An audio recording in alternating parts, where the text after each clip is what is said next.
YouTube for the Women's Council because one of the things that came through in an initial, we had a council about the council, and it was that a lot of the dialogues that we're having are not meant to happen behind In private. in private. Privately, We need yeah. to Yeah, be opening these topics publicly and creating space for people to be aware of what we're talking about. And absolutely. so now we live stream onto YouTube, and then they're housed on the Inheritance Collective YouTube channel. Yeah.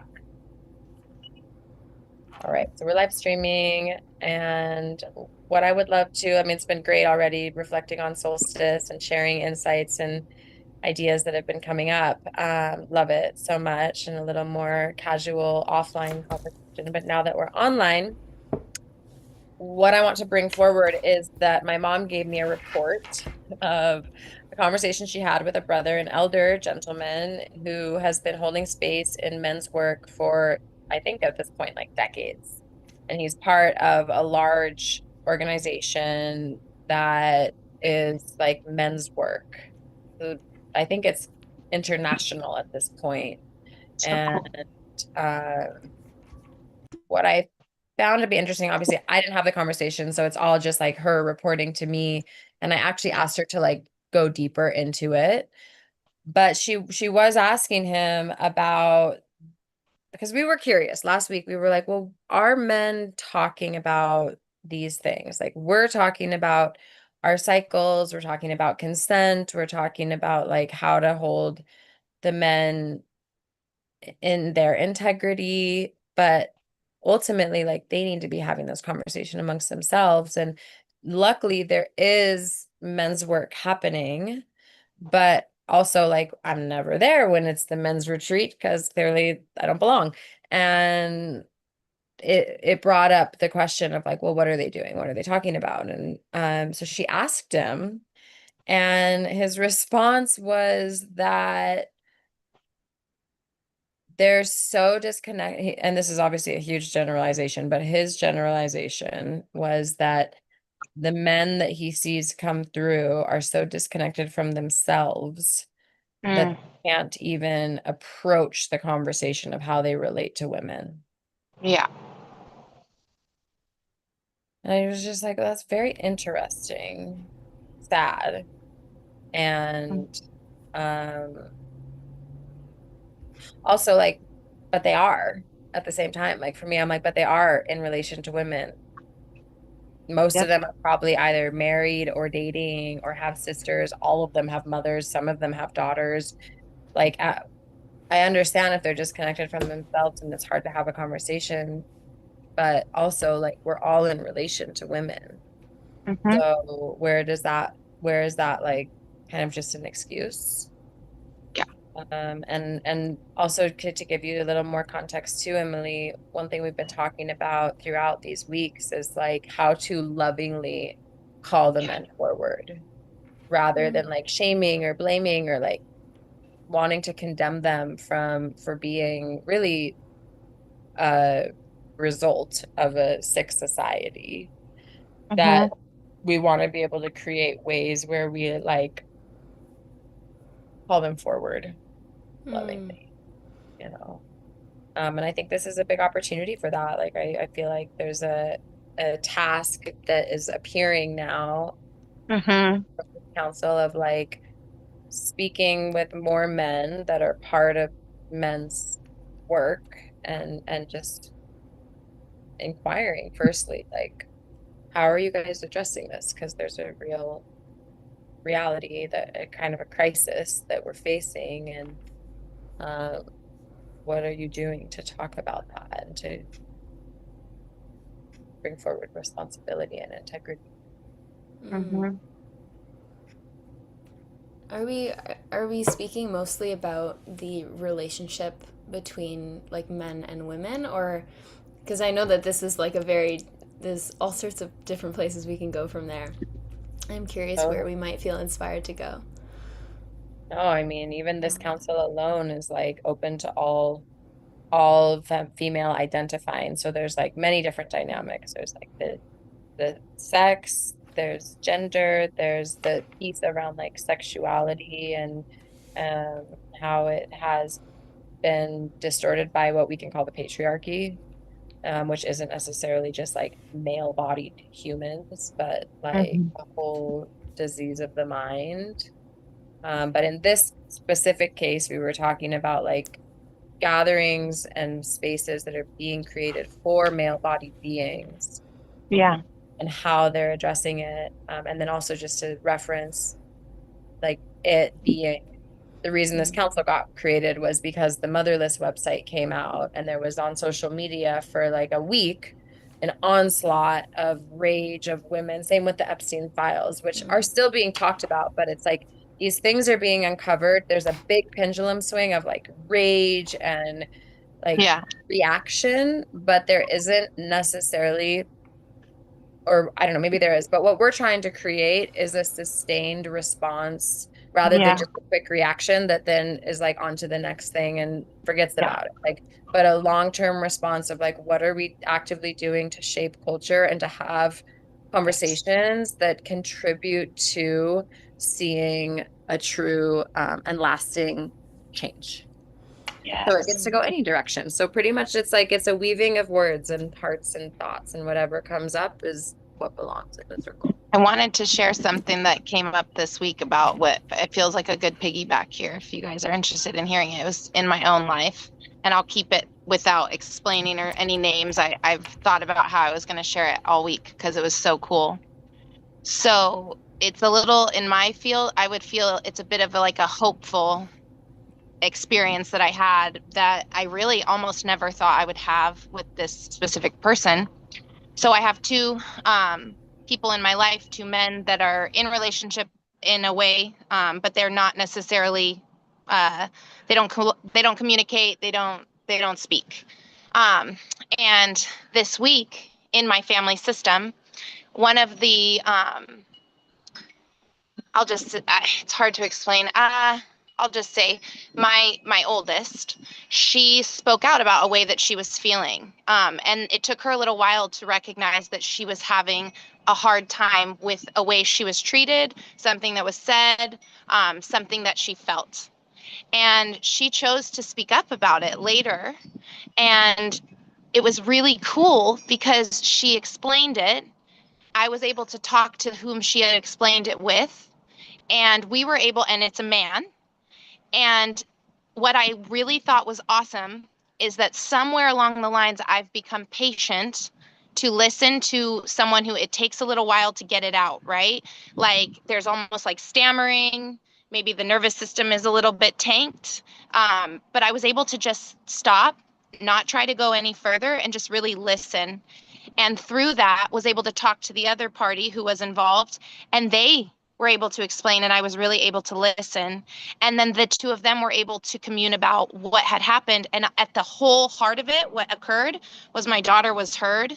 She knows both of these people are safe, that they will listen, that no matter what, how she feels in her body is beyond the importance of what anyone else says or feels. She knows she's safe and she can speak about those things, and that everybody will work together without coming at her like she's being not truthful or something. And to me, I was like in awe of this situation.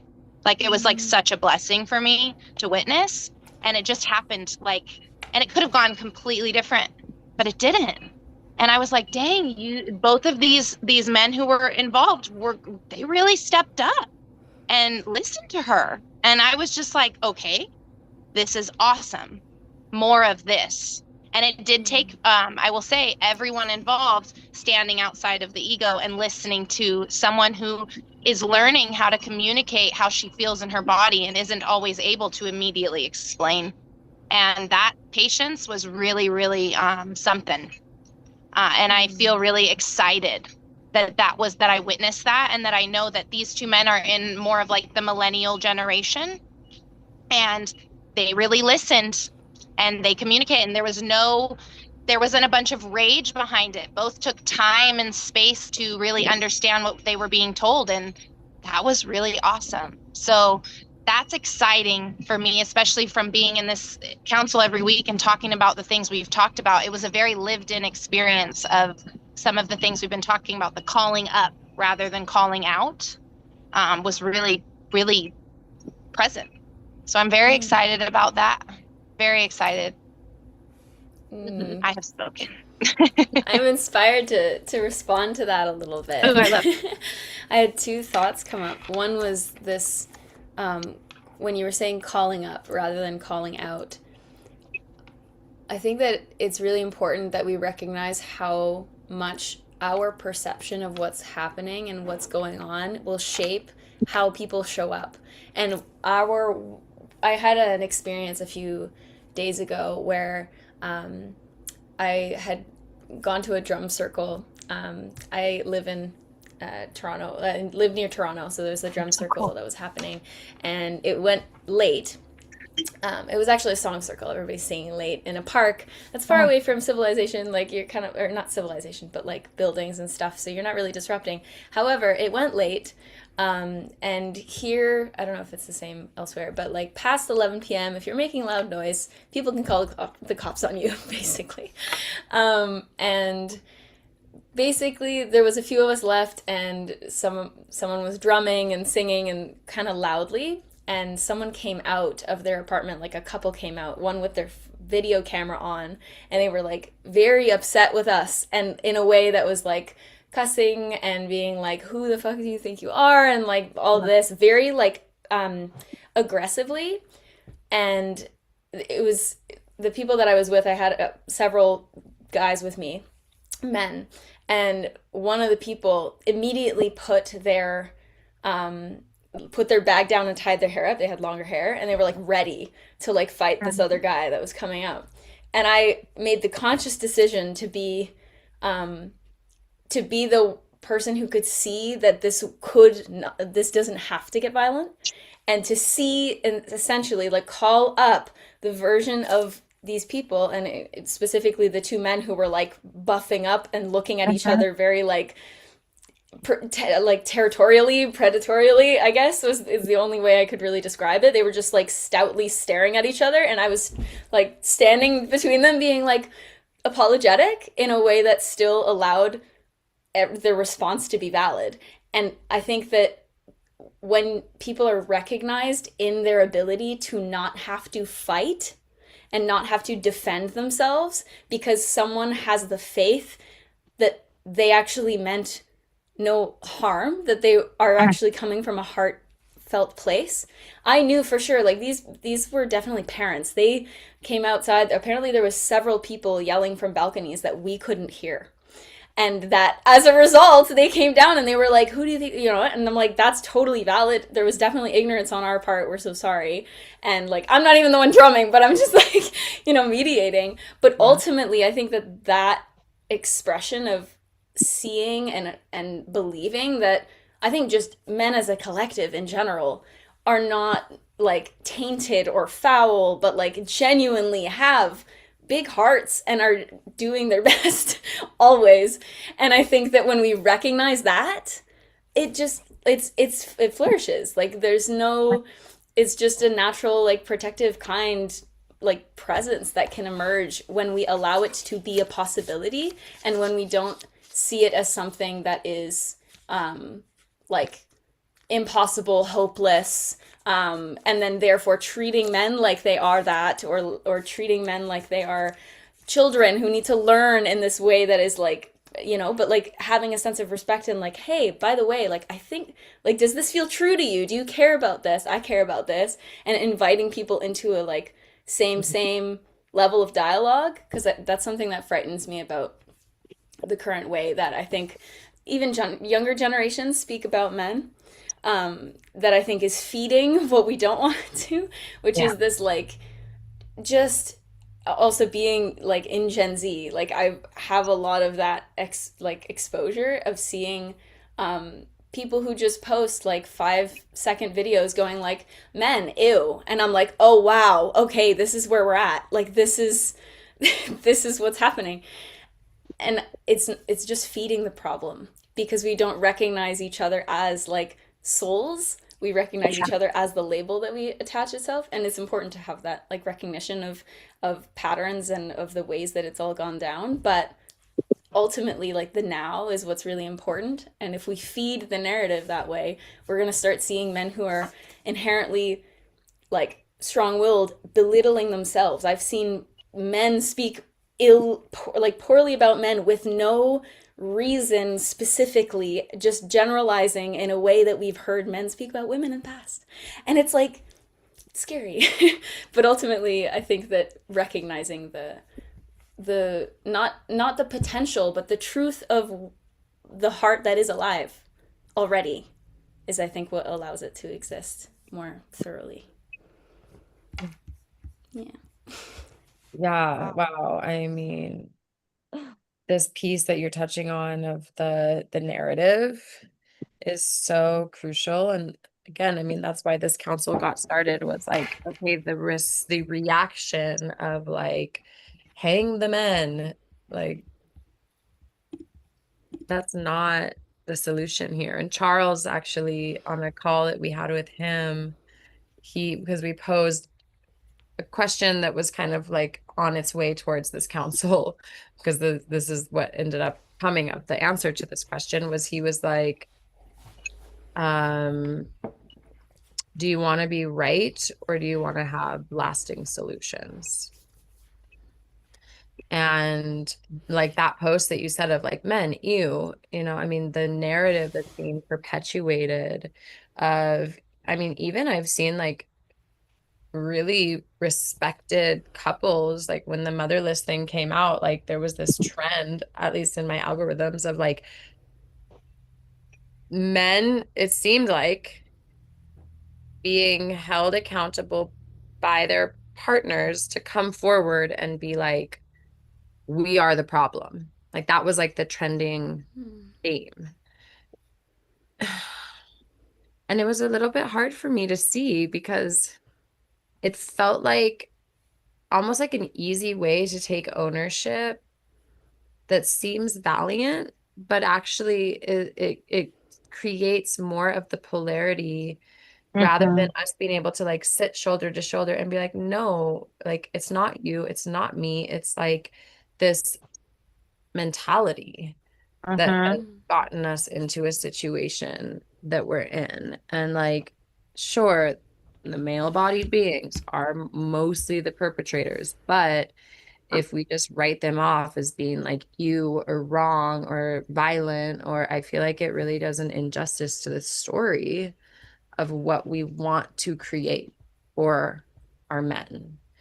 And like, especially as a mother right now, I'm really sitting with that of how to invite my little 4-year-old human into his exalted masculine, and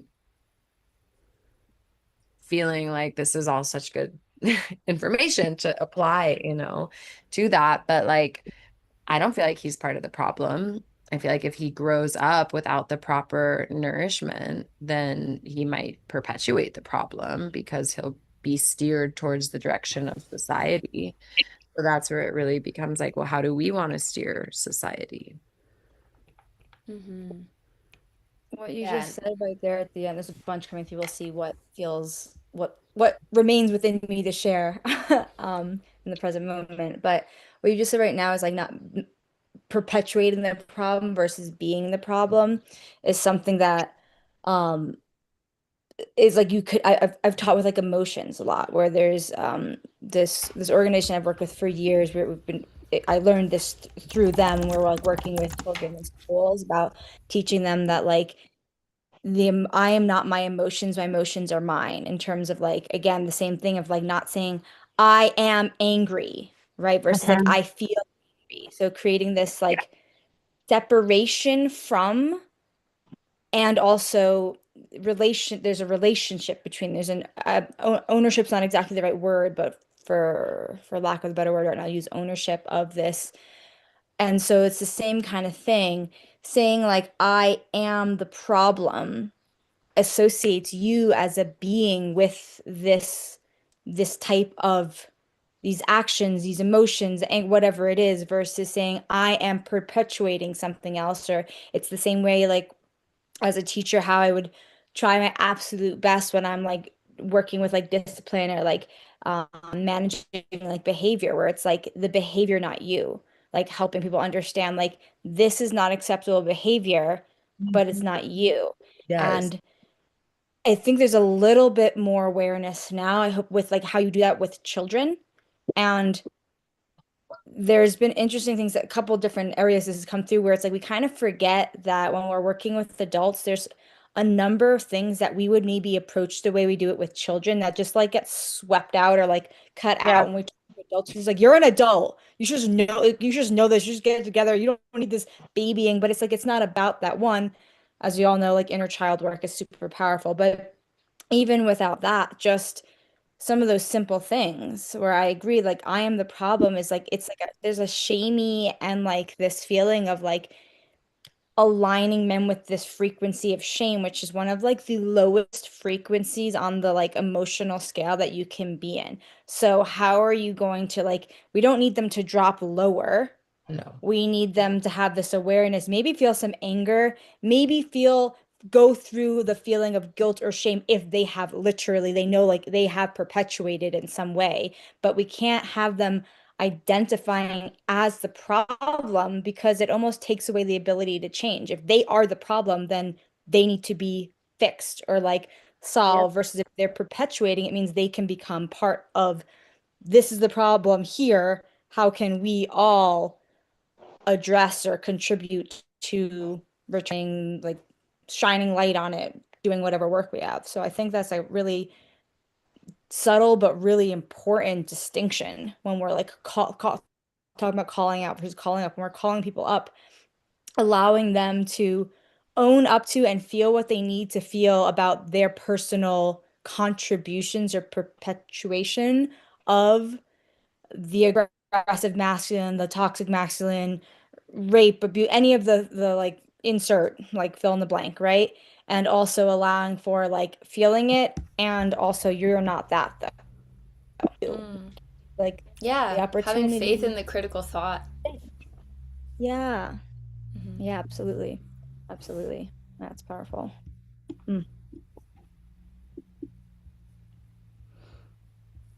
When you were talking about your son, I really love the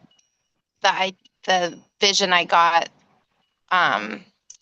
of just how important the mother really is in the relationship with the son, and that I've seen that a lot in my own relationships with men and their relationship with their mother, and how that will in turn direct their ability to love or to, control or um, extract from. Like, there's a lot of different ways you could look at it. It always comes back to like, how is the relationship with their mom?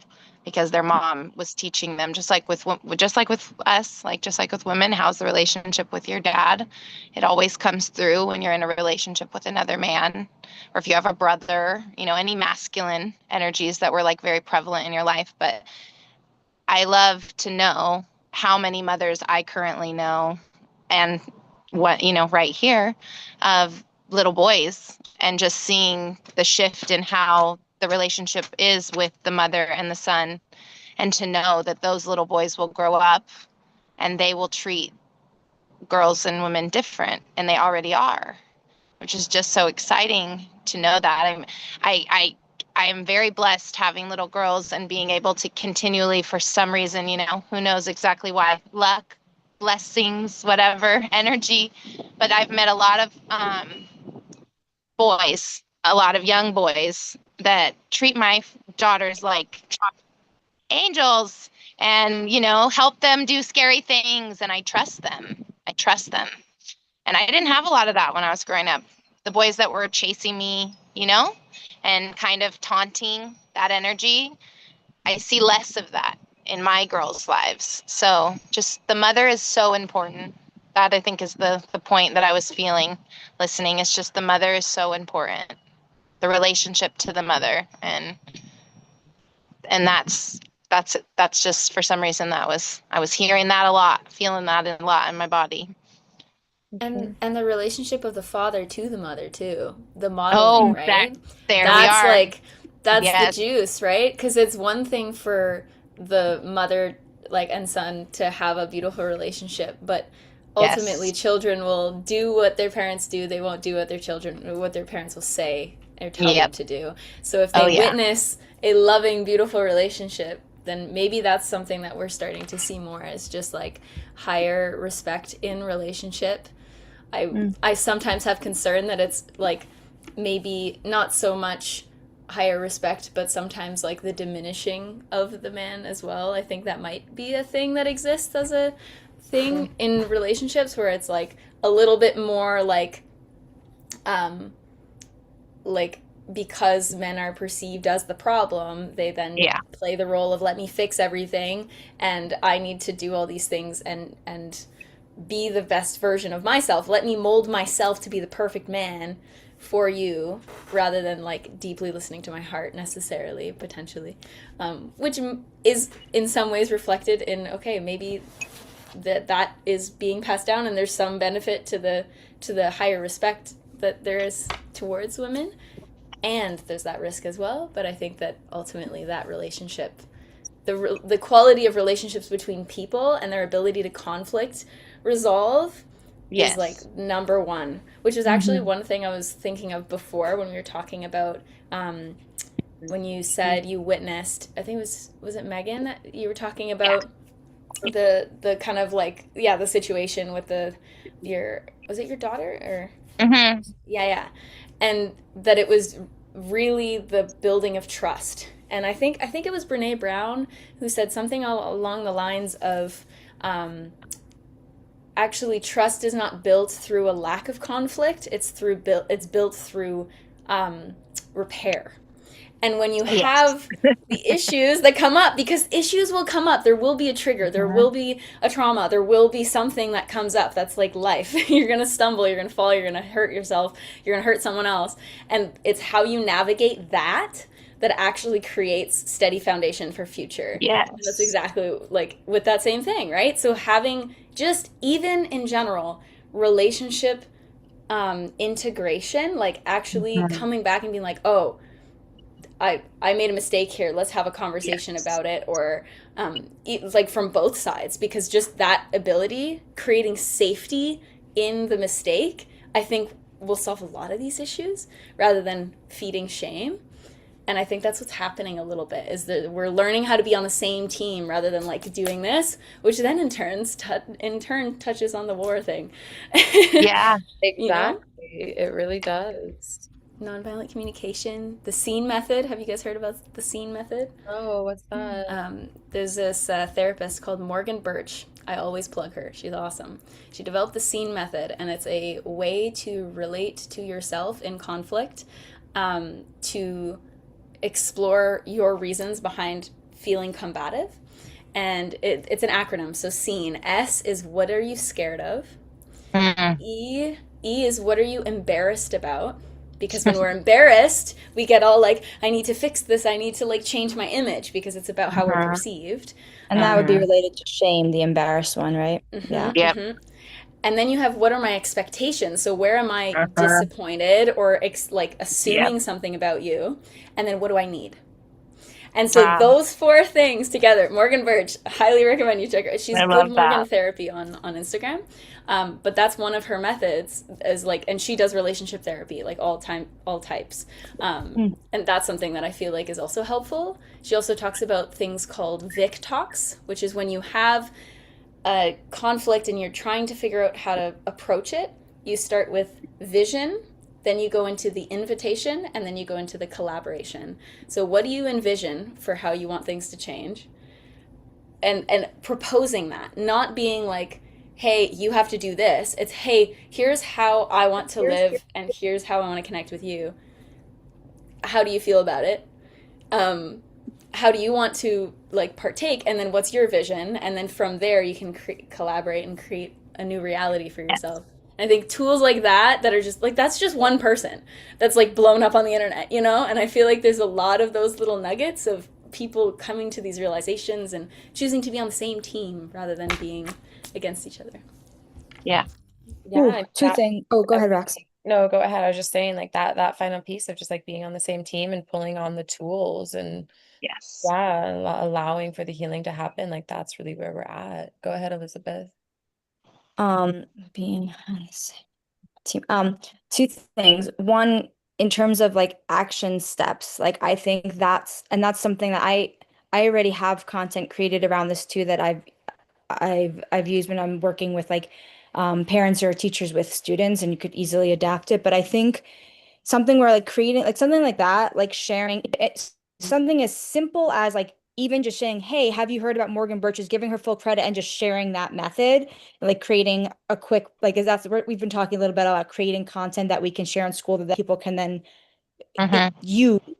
So something as simple as literally a post being like, have you heard of Morgan Birch's, whatever, and just putting it out there. But then Or in a like a book or her Instagram profile or anything, like that's all super helpful. for sure. Yeah, I mean that's for sure. Just like having a list of like I think I internally. Oh my gosh, sorry. Wait, I'm gonna take a breath. I have a lot of things coming through. Woo! You got it. Yeah, great in a great way. Okay, so one internally. Thank you, Megan. Internally within Inheritance Collective, I'll create some kind of doc or something where it'd be cool to start collecting, having people share like people to follow or resources for our Yeah. own study that we can then share publicly and invite people into. But also, the next step is like part of what we can do as we're committed in this community is taking things that we've read, we've researched, and making it into like those microdose, like that section you have in the microdoses that people can then use. So maybe I want, if Morgan Birch had a book or something, maybe I'm going to read her whole book because I'm like, wow, I'm super into this. And then I can create, or we can create as a community something smaller, or I'm just saying myself to speak for myself, but it could be any of us for any of the things. So one, internally sharing resources, whether it's like long form books or podcasts, whatever, just gathering things from people in the community because we all trust each other and we have a shared vision. So the things we're sharing internally could be helpful, especially because like there's a gazillion things you could be researching from a gazillion different people. So like having like a short list, like why not start there? And then starting to create simple things around using those, and specifically conflict resolution that you brought up. That's such a easy, not in the sense of it's easy to do, but an easy, like, yes, of course, start there because like rites of passage feels really important. And that's bigger. That's like, it's a little bit of a bigger, like, and special instances. Conflict resolution is something that needs to be used like every single day between adults, between men, between women, between partners of whatever, men with men, men with women, children, all the things. So creating conflict resolution be something we take an action step on and give simple tips and try out could be a really great action step. And then the other thing that was coming through earlier, I think between what you and Lee were saying and Roxy, actually, I don't remember who all of you were talking about things, but it kept coming through like the warrior again for the men and for boys, like teaching them how to be warriors, right? Because in your story of the men, like kind of getting ready to fight, like, oh, we're gonna like be men and defend. It's like if you step back for a step, there's part of what you're saying. You're like, oh, I feel in my heart, like, well, thank goodness they were like ready to defend and protect. And also, there's this trend of like people are so ready, they're like waiting for a fight. Whether it's like you said something, one wrong word on Instagram, and now the comments are attacking you and then you're attacking each other, but everyone is like waiting to attack each other, which is very hard on my nervous system in terms of like that Yeah. intensity. So finding a way to like train men, and this is where I would love to just like shout out my beloved because I think he does this really well where he does not want to fight. He doesn't want to start a fight, but he is trained and he is not going to take shit. And I feel totally safe. Like he is armed, he is trained how to fight, so like he will, and he's not scared of anything to sometimes where I'm a little concerned, I'm like, maybe you should be a little bit worried about the situation. But like, it's really powerful where he has that there, but he's going to try to de-escalate the situation. And he's very good at that. So having men not be shamed for having that aggressive, protective energy, or like, we're going to fight, but having them trained in a way to know, like, that's sorry, I'm having trouble with the word. Like when you're like the more you train off part of like a warrior tradition versus just learning how to fight, like street fighting, which you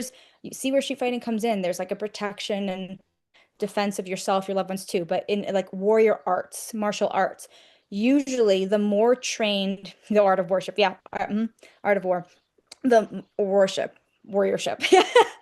I meant uh, warriorship, but yeah, the martial warriorship. arts. Yeah. Um, in the more trained you become as a warrior and the higher level of skill you have, the less likely you are to fight, but the more you have that capacity. So training men and boys to be warriors where it's like your role, like yes, we want you in that role of protector, because we also don't want the to continue down that line where we tell men like, oh, be more feminine for lack, there's more complexity to that, but we all know that stereotype like be more emotional, be less intense, whatever it is, Well, right? a man that No, can allow them to. de-escalate a situation, I think is like way, it makes me feel way safer than a man that's just gonna fight and then we have to deal with that, you know? Right, It's like for the sure. piece of what you said of de-escalation is like an across the board a theme that is like the result of conflict resolution and Mhm. needed in so many different ways. The Yeah, training de-escalation, which starts with like that scene, like personal regulation, Mhm. and then Mm-hmm. creating a sense of regard for the other person. Yep. And I feel like that's a key word here, Elizabeth, is like a deep study into de-escalating. for sure. And Okay. what that looks like, bringing it back around, what that looks like for men interacting with other men, what that looks like for men interacting with other women, women with like, because there's like the overall de-escalation, conflict resolution uh tools and perspective of like that's where we're coming from in general, but that does potentially look different when it's like two men speaking with each other, or like a husband and wife, or two women, or they're sisters, or they're in a relationship with a child. Like, what does that look like, and how does that shift when you're interacting with different people? That's like an interesting, what shifts, what stays the same. Mhm. Mm. I would say in my own life, anytime I've been open to repair, even if it takes some time, even if I have to sit with it for a long time and really, really find like where I love that acronym because I definitely can relate to it immediately in my life where I've done that, even just this weekend, where I was sitting there and I was doing that. I was very much like in a regulated space and able to hear everybody out and hold that almost middle mediation point, but letting people be heard and knowing that they're coming from their heart, like it truly, I mean, this is the pinnacle of it being for someone they both care about, really made it interesting. So I love this conversation because the cancel culture is huge, right? Let's just cancel everybody, let's just never talk again, let's just boundaries, I have great boundaries, no, sacred no, and it gets turned into like way farther than it should go. I'm like, this is gross and cruel. Like, people make mistakes, dude, and I know that some mistakes can seem unforgivable. I have a hard time with that one because I myself have done a lot of very deep internal work and forgiven people that I feel some people may say, were in quote unquote unforgivable. Funny story though, most of those people turn around, end up being some of the most influential people in my life. So I don't know if I agree. I think that it's worth a try. It's hard. It's hard to repair, and it takes so much courage, but warrior, right? Warrior spirit, to have the courage to go into what it takes to look at yourself and see the role that you're playing. And if we're looking at ending war, if that's what we want to stop, well, that's also closing a border is not going to work either, right? We look at that scenario. How's that working for us? Continually closing borders and walling things up. And look at us over here stating that you never in my life again. You made this one mistake, and at that moment it was unforgivable, and you could never enter my life again. Well, that's interesting. I've never saw it that way till right now. I don't know how I feel about that because I don't really like walls. I definitely don't really know how I feel about borders. Crying out loud, I have a hard enough time being inside of a house. So Imagine you had a village around you. You don't need any walls. yeah, These little I'm like, tents. I'll be floating. Small I'm houses. always be floating. Water lady over here. Yeah, that's an interesting word to kind of start to come back on for a landing of the introduction of the village. Mm-hmm. Because I saw a post, I'll share the post in the IC group on Yes, our please. school page. I think I saved it somewhere. About like if we can handle, if we're really, really Ready. for the Mm-hmm. village. Mm-hmm. And like, yeah, maybe letting that be like a theme that we open with for next week of like, well, what does the village really mean and what does that bring up? And one thing, when I heard you say the scene method, Emily, like I immediately saw like the S, which was it was what we're scared of. But like for me, the S showed up as like, oh, you have to slow down. And I think that's the piece of like sometimes when there's these like trigger moments happen, it's like everything speeds up, whether it's like with a lover or in a group situation, it's like everything gets like, and that's where a mess can get made, is because like Yes. people just act and we get into that like instinct and reactivity. Defensiveness. If we can slow down and be able to like find the human connection, like it sounds like you did in that instance of being able to like have the grace to take responsibility for what was yours, and it was like you like slowed everything down, and Yeah. it allows for the shared nervous system to be more regulated. And I think that's also what the village requires of us, is like a slowing down, because it's like more people, more dynamics, different values, different lifestyle.